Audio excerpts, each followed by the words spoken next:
Hello friends, तो आज हम देखने वाले हैं पार्ट 6 टू पार्ट 9 तक जो भी हमने क्या दिए थे questions for you. In parts के अंदर हमने आपको ट्राई करने के लिए क्वेश्चंस दिए थे, उनके सॉल्यूशंस। तो पार्ट 6 जो था हमारा रैंडम वेरिएबल्स से रिलेटेड था, तो उसके अंदर ये वाला क्वेश्चंस आपको ट्राई करने के लिए दिया गया था। एग्जाम्पल क्या है? Let X denote the number of hours you study during a randomly selected school day. X random variable किस चीज़ को रिप्रेजेंट कर रहे हैं? Number of hours you study during a randomly selected school day. भाई कोई स्कूल में आपका एक दिन सिलेक्ट कर लिया और उसमें आपने कितने घंटे पढ़ाई की, एक्स उसको डिनोट कर रहे हैं। The probability that X can take the values small X, जो कैपिटल एक्स की जो वैल्यूज़ होते हैं ना, वो स्मॉल एक्स से रिप्रेजेंट है। हैज़ द फॉलोइंग फॉर्म, उसका उन्होंने फॉर्म दे रखा है भाई ऐसे। ठीक है भाई, इस तरह से प्रोबेबिलिटीज़ हैं। हमें सबसे पहले के की वैल्यू निकालनी है, उसके बाद प्रोबेबिलिटी निकालनी है ये दो। तो हम रिमाइंड करें अगर, तो एक्स रैंडम वेरिएबल जो कि यहाँ पे तो इन्होंने दिया ही हुआ है, वैसे वो क्या आउटकम, किसी रैंडम एक्सपेरिमेंट के आउटकम से रिलेटेड होता था। आउटकम नंबर से, लाइक नंबर ऑफ टेल्स कितने बार आते हैं भाई, हो सकता है एक बार बिना आए। ठीक है, ऐसे ऐसे होता था। लाइक 3 बार कॉइन उछालें और टेल कितने बार आए, तो हो सकता है एक बार बिना आए, मतलब एक्स की वैल्यू 0 हो सकता है, एक बार आए, 2 बार आए, 3 बार आए। तो ऐसे एक्स की वैल्यू 0 1 2 3 हो जाता था अगर रैंडम वेरिएबल एक्स किसको रिप्रेजेंट कर रहा है? नंबर ऑफ टेल्स को। तो यहाँ पे ऐसे ही रैंडम वेरिएबल एक्स रिप्रेजेंट कर रहा है नंबर ऑफ आवर्स को। ऐसे प्रोबेबिलिटी है भाई। सबसे पहले हम क्या कर लेते हैं, इस प्रोबेबिलिटी को एक टेबल के फॉर्म में लिख लेते हैं, जिससे थोड़ा इजी होगा। क्योंकि यहाँ पे क्या है, देखो एक्स की वैल्यूज़ हमारे पास हैं तो हम पुट कर लेते हैं, तो ये इस तरह से एक टेबल बन जाएगी। ठीक है, जिसमें हम क्या है, ऊपर तो एक्स रैंडम वेरिएबल को दिखा देते हैं और नीचे probability of that random variable. तो देखो कैपिटल एक्स की जो वैल्यूज़ होते हैं उन्हीं को रिप्रेजेंट कर रहे हैं यहाँ पे स्मॉल एक्स। तो स्मॉल एक्स कहाँ कहाँ से कहाँ तक है? 0 1 2 3 4 एंड अदरवाइज कुछ और बचता है तो 0 1 2 3 4 एंड अदरवाइज कुछ भी, मतलब ठीक है, हम यहाँ पे भाई कुछ भी हो। Probability of x random variable 0 के कोरस्पॉन्डिंग उसने दी हुई है, कितनी है? 0.1। 1 के कोरस्पॉन्डिंग 1 के लिए भी यही फंक्शन है हमारे पास और 2 के लिए भी यही है। तो 1 के लिए क्या हो जाएगी, यहाँ पे एक्स की वैल्यू 1 यानी कि के आ जाएगा। और अगर 2 के लिए भी यही फंक्शन है तो एक्स की वैल्यू 2 पुट कर दो, 2 के हो गया। ऐसे ही 3 के लिए भी यही फंक्शन है और 4 के लिए भी। अब इसमें 3 पुट करें अगर तो 2 के आ जाता है, 4 पुट करें तो के आ जाता है, और अदरवाइज कुछ भी हो तो 0 प्रोबेबिलिटी है। ठीक है, हमने क्या कर लिया, पहले ये टेबल लिख दी। अब जो पार्ट फर्स्ट है इसमें हमसे पूछा गया के की वैल्यू। तो हमें एक प्रॉपर्टी पता होती है कि जितने भी ये प्रोबेबिलिटीज़ दी होती हैं उन सभी का सम क्या होता है? 1। तो वही हम यूज़ कर रहे हैं कि हमें पता है भाई इनका जो सम होता है ना वो क्या होता है भाई? 1। ये 0.1 प्लस के plus 2k plus 2k plus के प्लस 0, हमें पता है इन सब का सम क्या होता है? 1 होता है। ठीक है, तो ये कितना आ जाता है भाई? अगर हम इसको सॉल्व करें तो ये हो जाएगा 6k is equal to 0.9 and के की वैल्यू हो जाती है 0.9/6। ठीक है, 0.9/6 जो कि कितना आ जाएगा? 0.15। तो हमने फर्स्ट पार्ट में के की वैल्यू निकाल दी है, क्योंकि इन सभी प्रोबेबिलिटीज़ का सम क्या होता है भाई? 1 होता है, इस चीज़ का यूज़ करके। अब आते हैं हम पार्ट बी पे। पार्ट बी के अंदर हमसे पूछी गई है प्रोबेबिलिटी किस चीज़ की? At least 2 hours. भाई एटलीस्ट 2 आवर्स वो क्या करें? स्टडी करें। यानी कि पार्ट 2 में हमें निकालना है कि एटलीस्ट 2 आवर्स तो वो स्टडी करें ही। तो probability x greater than equals to 2 पूछी गई है, तो वो क्या हो गई, इन सभी का सम हो गई भाई। प्रोबेबिलिटी x इक्वल्स टू 2 क्या होगी, कुछ नहीं है, उस टेबल में जाओ, k की वैल्यूज़ हमारे पास आ चुके हैं, तो x इक्वल्स टू 2 क्या है, 2k। ठीक है, x इक्वल्स टू 2 की वैल्यू क्या है, 2k। भाई प्रोबेबिलिटी x इक्वल्स टू 2 की वैल्यू क्या है, 2k, और k का मतलब 0.15। ठीक है, प्लस x इक्वल्स टू 3। अब ऐसे ही 3 के कोरस्पॉन्डिंग प्रोबेबिलिटी जो है 3 के कोरस्पॉन्डिंग है 2k, फिर से 2k। तो अब ये भी क्या हो गई, 2 इंटू के की वैल्यू 0.15। ठीक है, ऐसे ही 4 के कोरस्पॉन्डिंग है भाई के, यानी कि 0.15, और अदरवाइज के कोरस्पॉन्डिंग तो थी ही 0। अब इनको हम ऐड कर देंगे तो क्या आ जाएगा, 0.75। ठीक है, तो बी के अंदर फर्स्ट पार्ट तो यही था, सेकंड पार्ट के अंदर क्या पूछा गया था हमसे, at most 2 hours. At least का तो मतलब होता है भाई कम से कम 2, मतलब 2 या 2 से ज़्यादा। एट मोस्ट 2 आवर्स का क्या मतलब हो गया, मतलब ज़्यादा से ज़्यादा 2 हों, यानी कि probability x less than equals to 2 पूछी गई है। ठीक है, तो इसमें कौन कौन आएगा, probability x equals to 0, probability x equals to 1, plus probability x equals to 2। ठीक है, अब क्या करना है, इनका सम। तो कुछ नहीं, वही टेबल में जाओ, 0 के कोरस्पॉन्डिंग प्रोबेबिलिटी दी हुई है, अब कितने हैं, 0.1, तो लिख दो 0.1। x इक्वल्स टू 1 के कोरस्पॉन्डिंग प्रोबेबिलिटी क्या है, 1 के कोरस्पॉन्डिंग है k, और k की वैल्यू कितने हैं, 0.15।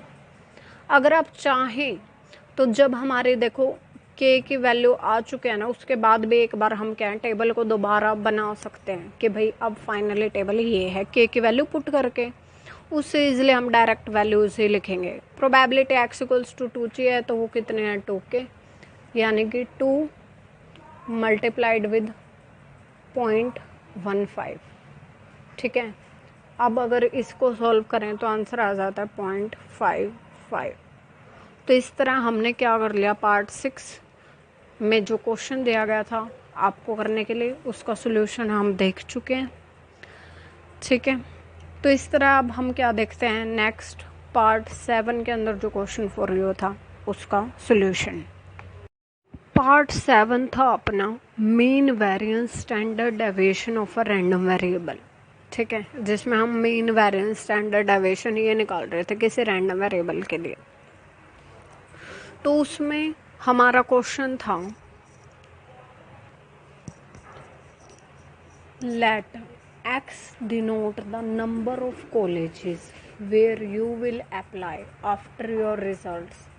ठीक है, उसमें भाई x रैंडम वेरिएबल किस चीज़ को डिनोट कर रहा है, नंबर ऑफ कॉलेजेस जो कि हम जिसके लिए हम अप्लाई करेंगे भाई अपने रिजल्ट्स के बाद। Probability x equals to small x denote करता है probability of getting admission in x number of colleges. भाई पर्टिकुलर कैपिटल x की पर्टिकुलर वैल्यू कोई x है, ठीक है, उसके कोरस्पॉन्डिंग जो प्रोबेबिलिटी है उस चीज़ को डिनोट करता है probability capital x equals to small x। तो इस तरह से हमें प्रोबेबिलिटी भाई दी हुई है, जैसे कि हमने लास्ट क्वेश्चन में भी अब देखा ही था कि इसी तरह से क्या दी हुई थी, हमें प्रोबेबिलिटी दी हुई थी। ऐसे ही यहाँ पर क्या है, क्वेश्चंस पूछे हुए हैं, बट इसमें एक और चीज़ एक्स्ट्रा पूछ लेंगे भाई, उसका मीन वेरिएंस भी निकालो प्रोबेबिलिटी डिस्ट्रीब्यूशन का। वैसे ही के की वैल्यू निकालनी है, और ये एक पार्ट वैसा ही है, बस मीन और वेरिएंस और ऐड हो गया। तो जैसा हमने उस पार्ट के अंदर किया था वैसे ही हम इस पार्ट में भी करेंगे।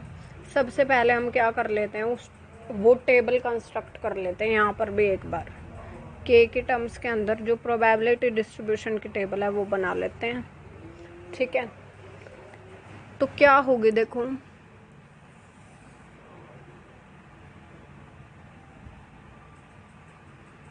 एक्स आई से डिनोट कर सकते हैं हम, प्रोबेबिलिटी को पी आई से डिनोट कर सकते हैं। ठीक है, या फिर भाई x x probability of capital x, ठीक है, मतलब कैपिटल एक्स और प्रोबेबिलिटी ऑफ कैपिटल एक्स ऐसे भी डिनोट कर सकते हैं, हम ऐसे करेंगे, ठीक है, एक्स आई और पी आई।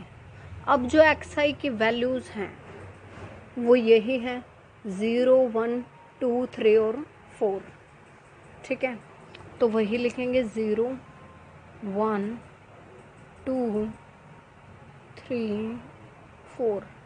ये एक्साइज हम जनरली इसीलिए यूज़ करते हैं भाई, रैंडम वेरिएबल की वैल्यूज़ को रिप्रेजेंट करने के लिए क्या यूज़ करते हैं हम, एक्साई। यहाँ पर दिया भी हुआ है भाई स्मॉल एक्स, उसको डिनोट कर रहे हैं, हम एक्साई इसलिए ले रहे हैं क्योंकि हमें लाइक मीन वेरिएंस निकालना है आगे, और उसमें हम फॉर्मूलाज में यूज़ करते हैं एक्सआई और पी आईज, इसीलिए हमने एक्सआई और पी आई से डिनोट किया है। तो पी आईज भी हम अब के की टर्म्स में तो निकाल ही सकते हैं भाई, एक्स की वैल्यू 0 के लिए भी फंक्शन यही है, मतलब प्रोबेबिलिटी क्या है, एक्स की वैल्यू 0 के लिए, एक्स की वैल्यू 0 रखेंगे तो के इंटू 0 0, ठीक है, के इंटू 0 0। अब 1 के लिए चाहिए तो 1 के लिए भी फंक्शन यही है, अब इसमें 1 पुट कर दो, क्या आ जाएगा के। ऐसे 2 के लिए देखेंगे तो x की वैल्यू 2 पुट करें तो ये बन जाता है 4k, ठीक है, 4k हो गया। 3 और 4 के लिए यही फंक्शन है, तो 3 पुट करेंगे आएगा 2k, 4 पुट करेंगे तो आएगा भाई k। इस तरह ये आ गया। अब फर्स्ट पार्ट में क्या है, वही वैल्यू ऑफ k निकालनी है, तो तरीका वही रहेगा, k की वैल्यू निकालनी है तो जनरली आप देखेंगे हम यही प्रॉपर्टी यूज़ करने वाले हैं कि जो ये प्रोबेबिलिटीज़ होती हैं इनका सम क्या रहेगा 1, तो 0 + k + 4k + 2k + k क्या होगा 1। तो ये कितना आता है भाई, 8k = 1 और k की वैल्यू आ जाती है 1/8। फर्स्ट पार्ट हो गया अपना सॉल्व। अब एक बार फर्स्ट पार्ट के बाद हम अपनी क्या कर रहे हैं, टेबल को रिकंस्ट्रक्ट करने वाले हैं, ठीक है, क्या करने वाले हैं, टेबल को रिकंस्ट्रक्ट, क्योंकि इस बार हमें क्या मीन वेरिएंस वगैरह भी निकालनी है, ठीक है, प्रोबेबिलिटी भी निकालनी है एग्जैक्टली 2 कॉलेजेस के लिए। एग्जैक्टली 2 कॉलेजेस के लिए अगर प्रोबेबिलिटी निकालनी है सेकंड पार्ट में, प्रोबेबिलिटी किसके लिए निकालनी है, एग्जैक्टली 2 कॉलेजेस के लिए, यानी कि x = 2 की वैल्यू चाहिए हमें, प्रोबेबिलिटी x = 2 की, तो मतलब 2 के कोरस्पॉन्डिंग क्या प्रोबेबिलिटी है 4k, और k की वैल्यू हमने निकाल ही लिया 1/8, तो कितनी आ गई है 1/2। अब थर्ड पार्ट में हमें क्या चाहिए, मीन वेरिएंस वगैरह निकालना है, तो उसके लिए हमें क्या है भाई वो टेबल, अब k की वैल्यू पुट करके एक बार हम टेबल बना लेते हैं, ठीक है। तो पहले हमारा क्या आएगा, एक्साइज, फिर आएगा पी आईज, ठीक है। एक्साइज क्या है भाई, 0 1 2 3 4 लिख लेते हैं, 0 1 2 3 4। पी आईज की वैल्यू बस के की वैल्यू पुट करके लिख दो। अब क्या बना है भाई, पहले तो 0 ही है पी आई, x = 0 के लिए तो पी आई 0 ही है, तो मतलब 0। x = 1 के लिए है k, और k की वैल्यू कितने है 1/8 है, तो 1/8। x = 2 के लिए है 4k, यानी कि k की वैल्यू कितनी है भाई 4k है, मतलब k की वैल्यू है 1/8, तो ये हो जाता है भाई 4/8। इसको इसी फॉर्म में लिखे रहने देंगे हम, अब इसको कैंसिल करने की ज़रूरत नहीं है। 2k है 3 के लिए, तो मतलब 2 × k की वैल्यू 1/8। ऐसे ही 4 के लिए क्या है, वैल्यू k है, तो यहाँ पे 1/8। एक्साइज आ गए, पी आईज आ गए। अब देखो, अब हमें जस्ट ये पता होना चाहिए कि मीन वेरिएंस के फॉर्मूले क्या थे। तो मीन का फॉर्मूला होता था भाई समेशन 1 से लेके n तक, मतलब जितने भी अपनी टर्म्स होंगी उनका क्या करना है, आपने सम करना है। किस चीज़ का सम करना है, एक्स आई पी आई का समेशन होता था मीन। तो पहले एक्स आई पी आई निकालेंगे तभी तो उसका समेशन करेंगे ना। मतलब पहले एक्स आई पी आई निकालो और फिर उस कॉलम का क्या कर दो, समेशन कर दो। तो ये हमारा क्या हो जाता है, मीन। तो पहले एक्स आई पी आई निकालते हैं। 0 इंटू 0, 1 इंटू 1/8, 1/8, 2 इंटू 4/8, 4 टू जा 8 हो गया, 8/8, 3 टू जा 6/8 और 4/8। ठीक है, तो ये समेशन देखो कितना हुआ। Summation I is equal to 1 से लेकर कितने टर्म्स हैं ये, 5। एक्स आई पी आई कितना है ये कितना आ जाएगा, ये आ जाएगा भाई 19/8।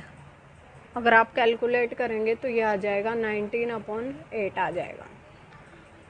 ठीक है, अब क्योंकि निकालना है तो इसलिए हमें किसकी ज़रूरत भी है, एक्स आई के स्क्वायर की भी ज़रूरत है। ठीक है, एक्स आई का स्क्वायर यानी कि 0 का स्क्वायर 0, 1 का 1, 2 का 4, 3 का 9 स्क्वायर हो जाता है, 3 का स्क्वायर 9 हो जाता है, 4 का 16।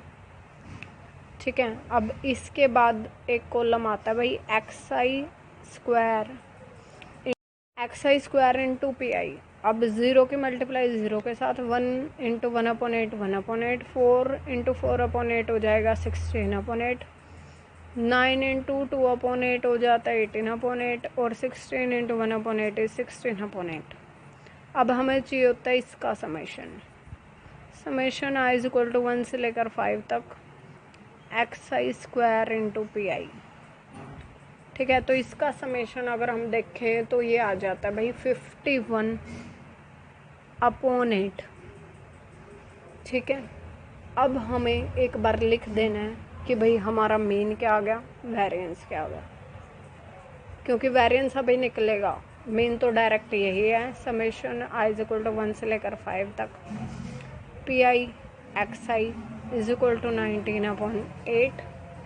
ठीक है, उसके बाद वेरिएंस का फॉर्मूला क्या होता है, वेरिएंस डायरेक्ट ये नहीं होगा लाइक ये सम जो हमने यहाँ पे निकाल दिया। तो वेरिएंस क्या होता है भाई, summation I is equal to 1 से लेकर 5 तक X I square into P I minus summation I is equal to 1 से लेकर 5 तक एक्स आई पी आई का स्क्वायर, ये होता अपना वेरिएंस। तो ये समेशन हम निकाल चुके हैं, यहाँ पे कितना है 51/8। ठीक है, और ये क्या है, मतलब अपने मेन का स्क्वायर 19/8 का स्क्वायर।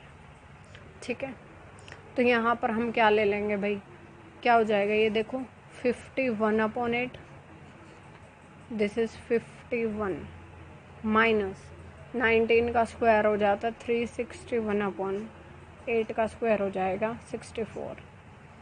तो हम इसका एलसीएम वगैरह लेके आंसर निकालेंगे तो 47/64 आ जाता है। तो हमारे पास क्या आ गया, हमने निकाले ये हमारा मेन रहा और ये रहा वेरिएंस। तो यही निकालना था पार्ट 3 में, इस क्वेश्चन के पार्ट 3 में। तो अब हम देखते हैं हमने प्रोबेबिलिटी के पार्ट 8 यानी कि बाइनोमियल डिस्ट्रीब्यूशन का क्वेश्चन फॉर यू का सॉल्यूशन।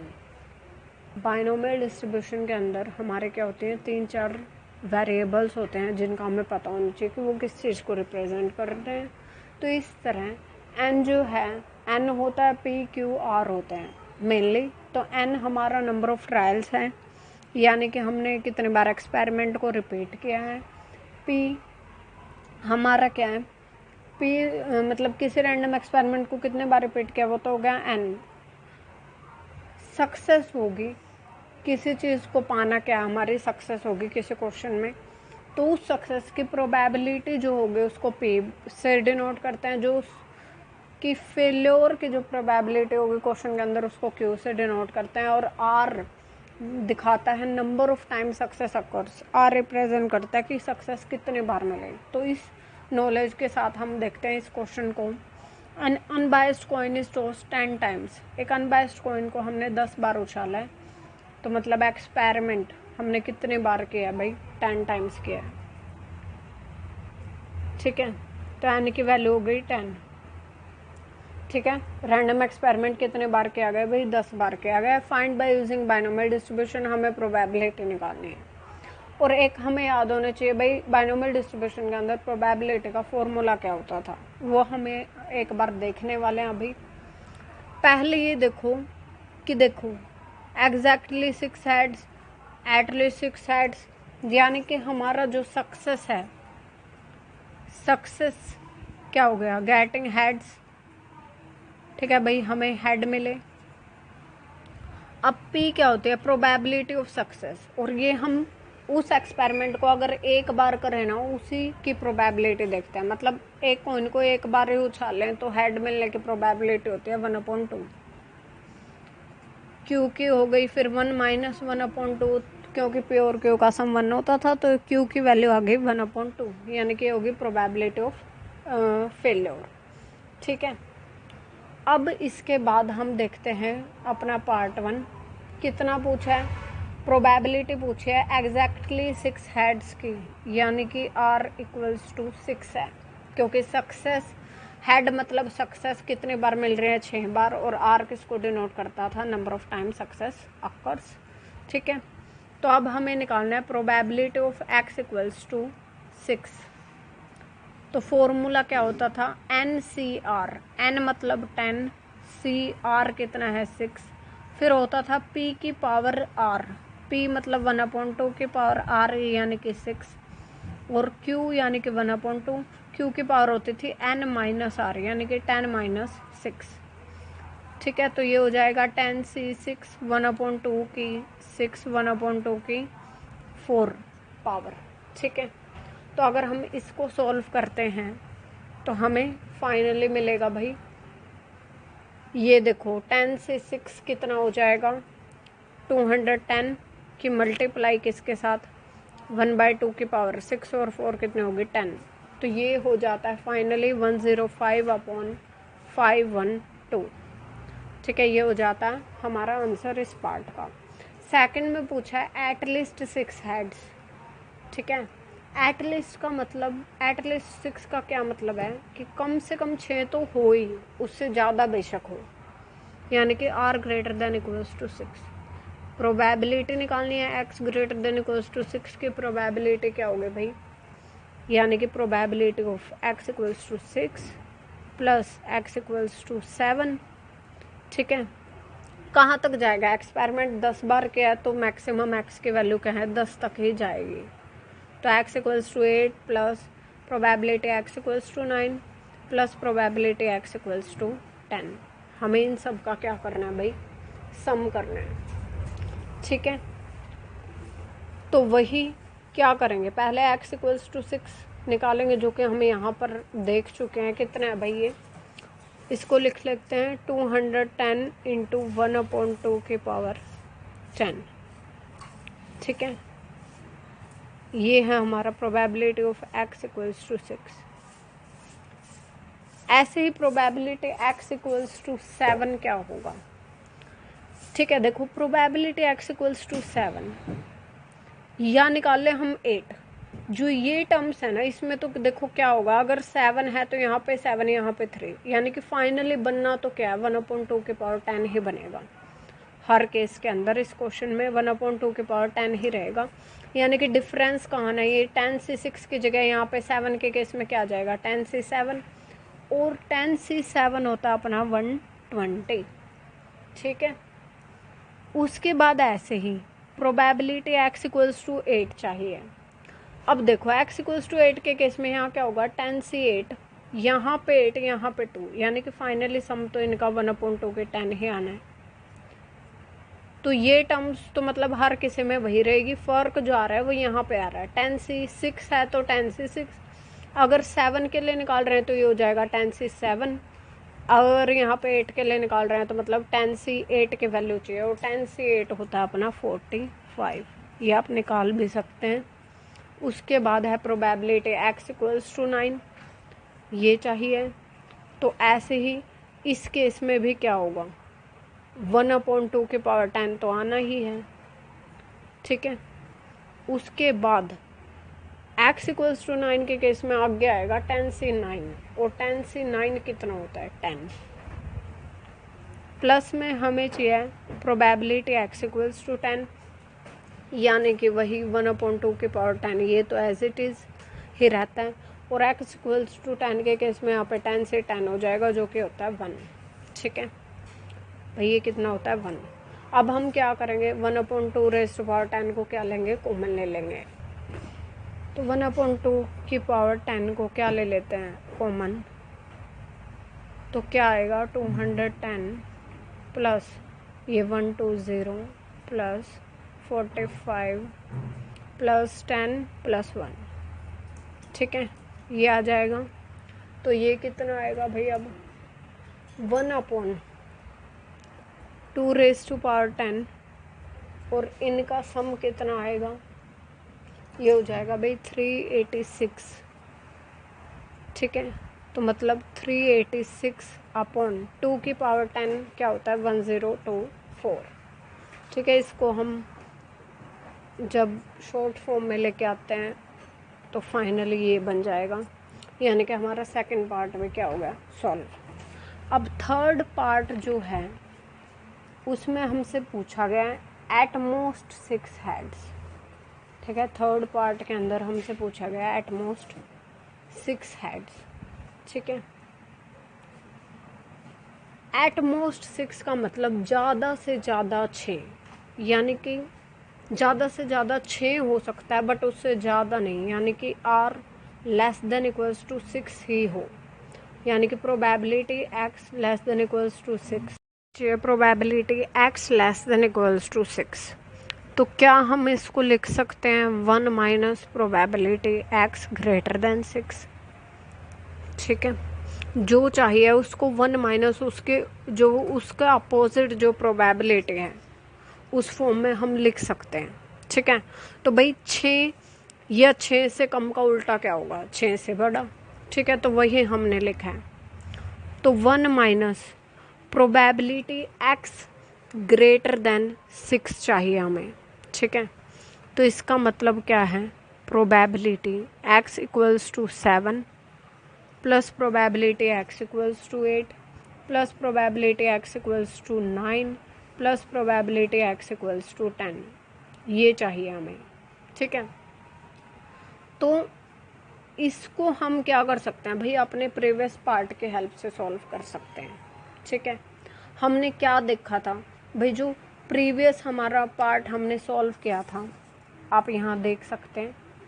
ठीक है, तो यहाँ पे जब हमने इनकी वैल्यूज़ निकाली थी तो हमने क्या देखा था कि 1/2 की पावर 10 तो हर एक में से आ ही रहा था, तो वही यहाँ पर 1/2 की पावर 10 में से तो आएगा ही। ठीक है, यानी कि 1/2 की पावर 10 तो कॉमन आएगा ही, क्योंकि वो तो सबके अंदर है ही। ठीक है, उसके बाद फ़र्क जो डाल रहा था ना, वो क्या चीज़ डाल रही थी कि अगर 6 है तो यहाँ पर 10 से 6 हो जाता था, 7 है तो 10 से 7 हो जाता था, तो वही चीज़ यहाँ पर है। अब हमें यहाँ पर क्या चाहिए, इसका मतलब क्या चाहिए, 10 से 7, 10 से 8, 10 से 9 और 10 से 10 की वैल्यू चाहिए, वो आएगी इस ब्रैकेट के अंदर, क्योंकि हम 1/2 की पावर 10 तो पहले ही ले चुके हैं बाहर कॉमन। तो जो हमने प्रीवियस क्वेश्चन के अंदर जो हमने ये वैल्यूज़ लिखी थी, तो ये वैल्यू किसकी थी, 10 से 6 की वैल्यू ये थी, 10 से 7 की वैल्यू ये थी, 10 से 8 की ये थी, 10 से 9 की ये थी और 10 से 10 की ये थी।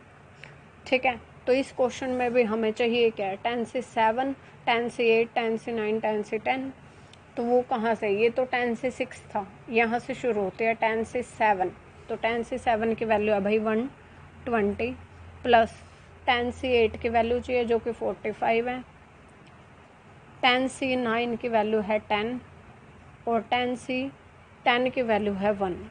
यही चाहिए था, हम प्रीवियस पार्ट के हेल्प से ईजिली इसको कर सकते हैं। तो ये हो जाता है भाई 1 माइनस 1/2 की पावर 10, ये हो जाता है 1/1024 मल्टीप्लाइड विद इनका सम करेंगे तो आएगा 176। ठीक है, ठीक है, ये हो जाता है। तो अगर 1 में से इसको माइनस अगर हम करते हैं, 1 में से इसको अगर इसको माइनस करने से पहले हम इसको कैंसिल आउट कर लेंगे, तो वो हो जाता है 11/64। अब इसका आंसर आता है भाई 53/64। ठीक है, आप इनको अपनी तरह भी जैसे भी आप चाहें अपने तरीके से भी सॉल्व कर सकते हैं, निकालना हमें बस ये था। ठीक है, तो इस तरह थर्ड पार्ट भी हो चुका है। अब आते हैं फोर्थ पार्ट पर। फोर्थ पार्ट में हमसे क्या पूछा गया? फोर्थ पार्ट में हमसे पूछा गया एटलीस्ट 3 हेड्स। ठीक है, तो वही बात है, एटलीस्ट 3 हेड्स का क्या मतलब है? R greater than equals to 3। At least 3 का मतलब कम से कम 3 तो हो, यानी कि 3 या 3 से ज़्यादा, मतलब 3 से कम नहीं हो सकती, 3 से ज़्यादा बेशक हो जाए। तो एटलीस्ट 3, यानी कि हमें निकालना है probability X greater than equals to 3 निकालने हैं। तो इसको भी हम उल्टा करेंगे, 1 minus probability x less than 3 निकालेंगे, क्योंकि देखो इसमें हमें सिर्फ ऐड करना पड़ेगा probability X equals to 0, probability X equals to 1 और probability X equals to 2। But अगर हम इसे डायरेक्ट निकालें, 1 माइनस करने के बजाय इसको डायरेक्ट निकालें, तो हमें क्या क्या भाई ऐड करना पड़ेगा? प्रोबेबिलिटी एक्स इक्वल्स टू 3, 4, 5, 6, 7, 8, 9, 10 तक इतने टर्म्स ऐड करने के बजाय हम क्या करेंगे? इसका उल्टा निकालेंगे। ये ज़्यादा बेटर है, ईजी है। ठीक है, हालांकि आंसर उससे भी निकल आएगा और सेम ही आएगा, तो हम ये निकालते हैं। तो ये हो जाता है probability X equals to 0, probability X equals to 1, probability X equals to 2। ठीक है, ये हो जाता है एक्स इक्वल्स टू, ठीक है, हमें ये निकालना है। अब 1 माइनस, अब देखो ऐसे हम कुछ भी निकाल ले, 1/2 की पावर 10 तो आना होता है कॉमन ही। ठीक है, बस हमें फ़र्क कहाँ आना है? 10 से 0। अब हमें सम जो चाहिए ना वो बस इसका चाहिए, 10 से 2 का। ठीक है, ये सम हमें चाहिए, ये कर ले ब्रैकेट है भाई। 1 माइनस ये होता है 1024। अब इनका सम चाहिए। ठीक है, तो 10 से 0, 1, 10 से 1 हो गया 10, और ये कितना होता है भाई?